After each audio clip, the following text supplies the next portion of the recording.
The arena was electric that night in Atlanta, 1970. Every seat filled with spectators who had paid top dollar to witness the self-proclaimed greatest of all time defend his reputation against Jerry Quarry. Muhammad Ali recently returned to boxing after his 3-year suspension for refusing military service, moved with his characteristic grace, floating like a butterfly around the ring. His comeback fight was more than just boxing. It was a political statement, a cultural moment that transcended sport. Ringside journalists frantically scribbled notes, trying to capture every feint, every jab of the man, formerly known as Cassius Clay. The air was thick with cigar smoke and anticipation as Ali danced around Quarry in the 3rd round. Then something strange happened. Something that confused even the most seasoned boxing analysts present. If this story has already made you feel something, however small, don't leave without giving back. Comment and tell me where you're watching this video from and subscribe to the channel. Ali, known for his defensive mastery and ability to avoid punches with almost supernatural reflexes, seemed to deliberately lower his guard. For a brief moment, barely noticeable to casual viewers, but glaringly obvious to boxing experts, he allowed Quarry to land a clean right hook to his jaw. The punch connected with a force that should have staggered the champion, yet Ali barely flinched. Instead, he smiled, almost imperceptibly, before returning to his defensive stance and eventually winning the fight by technical knockout in the 3rd round. "Did you see that?" whispered veteran sports columnist Jerry Eisenberg to his colleague. "He let Quarry hit him. Ali never lets anyone hit him clean like that." In post-fight interviews, when questioned about that peculiar moment, Ali brushed it off with his typical charismatic bravado. "Man, Quarry couldn't hit me if I had my hands tied behind my back. Y'all seeing things."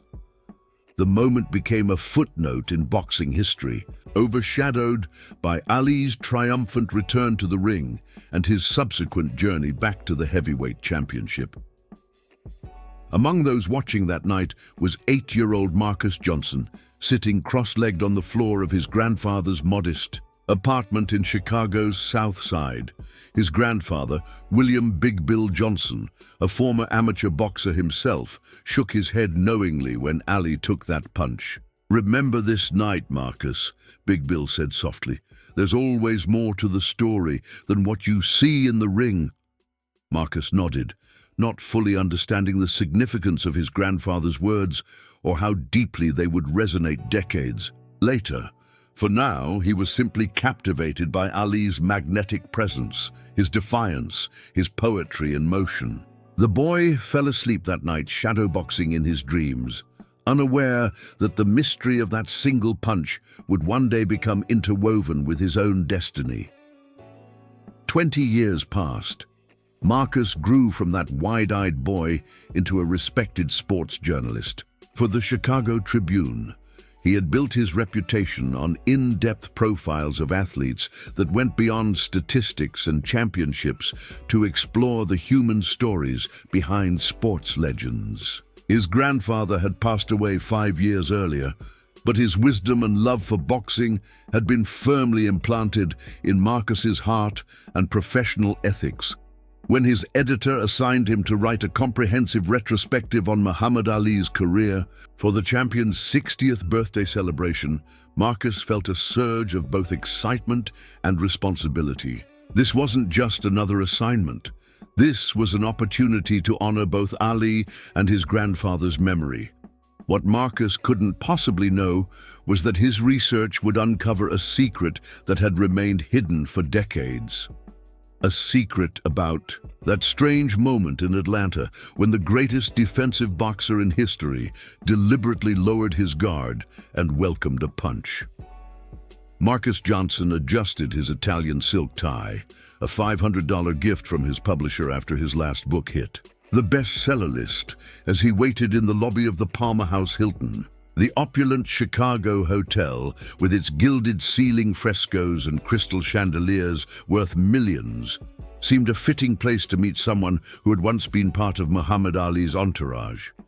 James "Smitty" Smith was keeping him waiting. The former.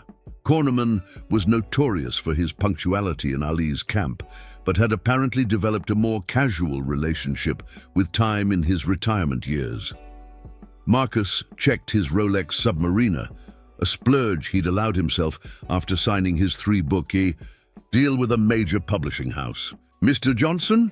A hotel staff member in an immaculate uniform approached. "Mr. Smith called to say he'll be meeting you at the restaurant instead. He's secured a private dining room." The restaurant was nestled in the hotel's mezzanine level, its walls adorned with original paintings from renowned artists, each piece worth more than most people's annual salary. Smitty was already seated at a table in a secluded corner, sipping from a tumbler of single malt scotch that probably cost more per glass than what his grandfather had made in a day at the steel mill.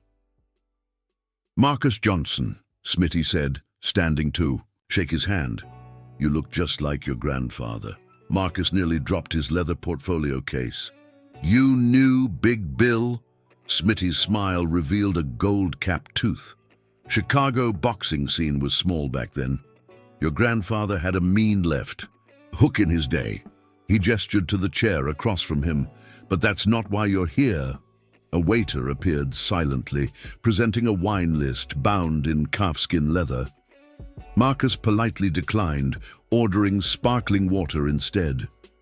He needed clarity for this conversation. "I'm writing the definitive piece on Ali," Marcus explained, removing his Mont Blanc pen, a graduation gift that had cost his mother a month's salary, from his jacket pocket.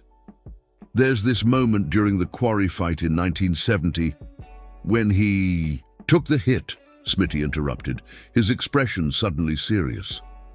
"I wondered when someone would finally ask about that." Marcus leaned forward. "So there was something to it?" Smitty glanced around the restaurant, though their private corner ensured no one could overhear. "You know about the Rolex watch?" Marcus shook his head. "Before that fight, Ali received a Rolex day-date present in solid gold. This wasn't just any watch, it was customized with diamonds on the bezel, easily worth $50,000 back. Then today, probably close to $500,000. Smitty took another sip of his scotch. It was a gift from a Saudi prince who admired Ali's stance against the Vietnam War. The waiter returned with dishes of beluga caviar, served on mother-of-pearl spoons, an appetizer that would cost more than a month's rent in most Chicago neighborhoods. "Ali loved that watch," Smitty continued. "Wore it everywhere except in the ring, of course. The night before the Quarry fight, it disappeared from his hotel suite." "It was stolen?" Marcus asked, scribbling notes. "That's what we thought at first. Security was called, the suite was searched, but no watch." Ali was devastated, not because of the monetary value, but because it represented someone recognizing his principles. Smitty paused as the waiter served their main courses, Kobe beef that had been imported directly from Japan, the cattle massaged daily and fed beer to ensure perfect marbling, resulting in steaks that cost more than some people's monthly car. Payments. An hour before the fight, Ali received a note. "I never saw it myself, but Angelo Dundee did." According to him, the note said that Quarry had the watch, and if Ali wanted it back, he needed to let Quarry land one clean punch during the fight. Marcus stopped writing. "That's blackmail. Boxing's a dirty business, son. Always has been." The note claimed Quarry himself knew nothing about it. It was someone in his camp who had taken the watch. "And Ali agreed to this?" Marcus asked incredulously. Ali loved that watch, but more importantly, he hated being manipulated. After reading the note, he got this look, the same look he had when he decided to refuse the draft. That quiet, determined resolve. Smitty cut into his steak. He told Angelo, "I'll take the punch, but this isn't over." Marcus's mind raced. So that moment in the third round, was Ali fulfilling his part of the bargain? He let Quarry hit him clean once and only once. Did he get the watch back? Smitty's expression darkened. That's where the story gets complicated and dangerous. He reached into his jacket, a bespoke suit that had probably cost upwards of $10,000, and pulled out an envelope. "This is the address of Quincy Williams. He was a cut man in Quarry's Corner. If you want the rest of the story, you'll need to talk to him. Where is he now?" "Detroit. Runs a gym there. But Marcus," Smitty's voice dropped to a whisper, "be careful what you dig up. Some people involved in this are still alive, still powerful, still dangerous." As Marcus left the restaurant, slipping the valet a $100 bill to retrieve his car quickly, his mind was spinning with questions. The story was bigger than he had imagined. It wasn't just about a boxing match anymore, but about principles, manipulation, and possibly something even darker. His phone rang as he pulled away from the hotel. It was his editor. "Johnson, how's the Ali piece coming?" "It's evolving," Marcus replied carefully. "I might need to take a trip to Detroit." "Detroit? What's in Detroit?" Marcus paused before answering. "Possibly the real reason Muhammad Ali took a punch." The Detroit Elite Boxing Academy stood in stark contrast to the gleaming downtown skyscrapers visible in the distance. While renovated areas of Detroit showcased billion-dollar investments and luxury condominiums, this neighborhood remained untouched by gentrification. Marcus parked his BMW X7, a $75,000 vehicle that felt conspicuously out of place, and checked the address Smitty had given him. The gym's exterior was weathered brick, but inside it was immaculately maintained. Heavy bags hung in perfect alignment, their leather surfaces showing the patina of dedicated use. Speed bags rattled as young fighters demonstrated remarkable hand-eye coordination. In the center ring, an elderly man with broad shoulders was demonstrating proper footwork to a teenager. "Quincy Williams?" Marcus called out. The old man turned, his eyes narrowing with suspicion. "Depends who's asking. Marcus Johnson, Chicago Tribune." He approached the ring, noticing the young fighters pausing their workouts to observe. "James Smith sent me." Quincy's expression softened slightly. "Smitty still running his mouth after all these years?" He turned to the teenager. "Tony, go work the double-end bag. 3 rounds." As the young fighter left, Quincy climbed out of the ring with surprising agility for his age. "Let's talk in my office." The office was a small room at the back of the gym, its walls covered with yellowing fight posters and photographs. Marcus's eyes were immediately drawn to a framed picture of a much younger Quincy standing alongside Jerry Quarry. "Smitty told you about the watch," Quincy said. "It wasn't a question.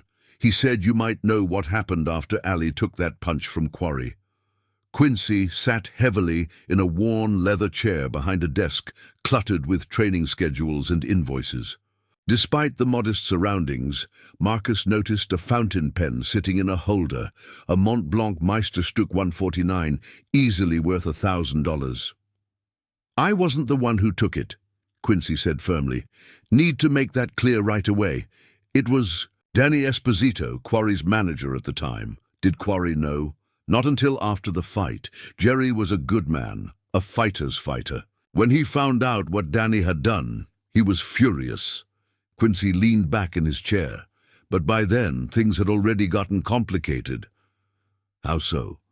"The watch was never returned to Ali.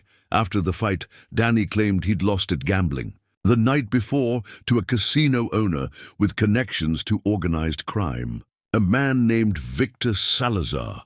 Marcus wrote the name down. "And this Salazar refused to give it back? Worse. He started wearing it around town, bragging about how it had belonged to Muhammad Ali. Word got back to Ali eventually. What did Ali do?" Quincy's eyes took on a distant look. This was a man who had sacrificed 3 years of his prime and millions of dollars for his principles. You think he was going to let some gangster parade around with his stolen property? He confronted Salazar. Not directly. Ali was smarter than that. He had connections too, powerful people who admired his stance against the war. 2 weeks after the quarry fight, Victor Salazar was visited by federal agents investigating tax evasion. They confiscated assets, including the watch. Marcus frowned. So the government got the watch? Quincy chuckled. On paper, yes. But a certain FBI agent made sure it found its way back to its rightful owner. The official report listed it as property of unknown origin that was disposed of according to protocol. And Esposito? What happened to him?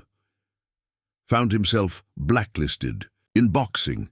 Couldn't get work as a manager anywhere. Last I heard, he was working as a janitor at Madison Square Garden, watching fights from the sidelines of a world he was once part of. Quincy opened a drawer and removed an old envelope, sliding it across the desk. These are newspaper clippings about Salazar's arrest. And this, he pulled out a faded photograph, was taken about a month after the quarry fight.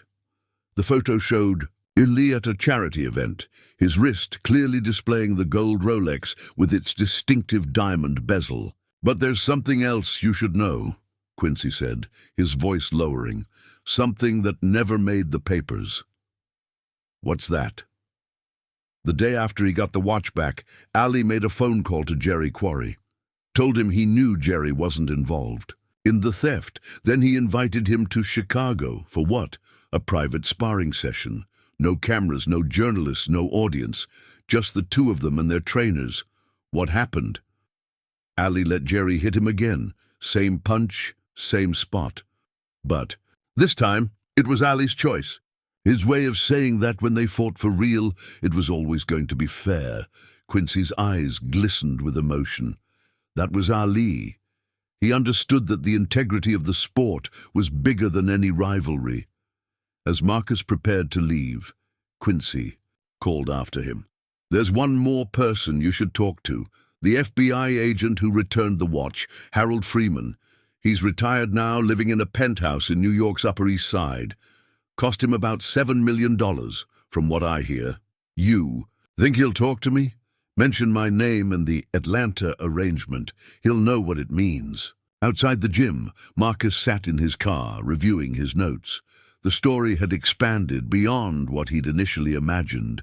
It wasn't just about a single punch anymore, but about honor, justice, and the complex web of relationships that defined and that era of boxing. His phone rang, his editor again. Johnson, the deadline's getting tight. Tell me you've got something good. Marcus started his car. I'm going to need to make one more stop. New York City. New York? What the hell is in New York? The final piece of the puzzle, Marcus replied, and possibly the biggest revelation about Muhammad Ali that no one's ever heard. The Manhattan skyline glittered in the evening light as Marcus rode the private elevator to the penthouse of one of the most exclusive residential buildings in New York City. The brass plate beside the elevator button simply read, Freeman. The doors opened directly into an apartment that showcased panoramic views of Central Park through floor-to-ceiling windows. Harold Freeman, now in his 80s, sat in a custom-made leather armchair worth more than most cars. Despite his age, he maintained the erect posture of his FBI days. On a table beside him sat a crystal decanter of bourbon, small batch, limited edition, probably priced in the thousands, and 2 glasses. Marcus Johnson, Freeman said, his voice still commanding. Quincy told me you might be calling. I've been expecting you. Thank you for seeing me, Marcus replied, taking the offered seat across from the former agent. Quincy mentioned you're writing about the Atlanta arrangement. Freeman poured bourbon into both glasses. I've kept that story to myself for 50 years. Perhaps it's time the world knew. You were the one who returned the watch to Ali? Freeman nodded. Officially, that watch was logged into evidence and then lost during transfer between departments. Unofficially, he smiled slightly. I personally delivered it to Ali's hotel room in Chicago. Why take that risk with your career? Freeman took a sip of bourbon before answering. Because sometimes justice and the law aren't perfectly aligned. Ali had sacrificed everything for his principles. The least I could do was return what was rightfully his. But there's more to the story, isn't there? Marcus pressed. Something about why Ali actually took that punch from Quarry. Freeman's eyes narrowed. You've done your homework. Yes, there's more, much more. The watch was only part of it. He rose from his chair and walked to a bookshelf, returning with a leather-bound journal. My personal notes from that time, not official FBI records. He opened it to a marked page. 2 days before the Quarry fight, Ali received a phone call from Chicago. A community center in the South Side, where your grandfather lived actually, was facing closure. They needed $60,000 to keep their doors open. Marcus felt a jolt of surprise. My grandfather never mentioned this. He wouldn't have known the full story. The center served primarily black youth, giving them an alternative to gangs, boxing, basketball, tutoring. Ali had visited several times, worked with the kids. What did this have to do with the punch? Danny Esposito didn't just steal the watch. He learned about Ali's connection to the center and offered him a proposition. Take one clean punch from Quarry during the fight, and Esposito would arrange for an anonymous donation of exactly $60,000 to save the center. So it wasn't about the watch at all? The watch was collateral, insurance that Ali would follow through. Esposito knew Ali would never throw a fight, but one punch. For kids who had nowhere else to go, that was a different matter. Marcus tried to process this revelation. So Ali deliberately took a punch not to get his watch back, but to save a community center? Precisely. He could have bought a new watch. He could have donated the money himself. But accepting that deal would have raised suspicions of fight, manipulation. This way, he helped those kids while maintaining the integrity of the sport he loved. And the donation actually happened. Freeman nodded. I verified it myself. $60,000 transferred the morning after the fight from an offshore account to the center's bank. They stayed open for another 15 years, helped thousands of kids, including, I believe, some of your childhood friends. Marcus felt a wave of emotion. The community center, he remembered it well. He had played basketball there, attended homework clubs. It had been a sanctuary in a neighborhood that offered few safe spaces for children. When we arrested Salazar and recovered the watch, Freeman continued, I learned about the donation from his records. That's when I decided the watch needed to find its way back to Ali. A man who would take a punch to help children deserved that much. Did you ever tell Ali that you knew the full story? When I returned the watch, he looked at me and said, some things are worth getting hit for. That's all. We both understood. Freeman closed his journal. There's one last piece to this story. After Ali got his watch back, he made a second anonymous donation to that community center, another $60,000. Doubled the impact without anyone knowing. Marcus sat back, overwhelmed by the implications. All these years, people thought that moment was a mistake, a rare defensive lapse from the greatest boxer who ever lived. Sometimes the greatest strength is shown not in avoiding a hit, but in choosing to take one for the right reasons, Freeman said quietly. That was Ali's true greatness, not just as a boxer, but as a man. As Marcus prepared to leave, Freeman handed him a small box. Your grandfather left this with me years ago, asked me to give it to you when the time was right. I think that time is now. Inside was a faded ticket stub from the Ali Quarry fight in Atlanta and a handwritten note from Big Bill. Remember what I told you that night? There's always more to the story than what you see in the ring. Sometimes the greatest fights happen outside it. Marcus's article about Muhammad Ali's deliberate choice to take a punch from Jerry Quarry became the defining piece of his career. It revealed a dimension of Ali that even his most devoted fans had never known. A man willing to sacrifice his perfect record, risk momentary embarrassment, and endure physical pain to help children he would never meet. The community center was rebuilt and renamed the Muhammad Ali Youth Center, funded by a foundation Marcus established with the proceeds from his subsequent book. On its walls hung a simple framed photograph of Ali in the ring with Quarry, capturing the exact moment of that famous punch. A moment that now symbolized not a defensive lapse, but a profound act of sacrifice and principle.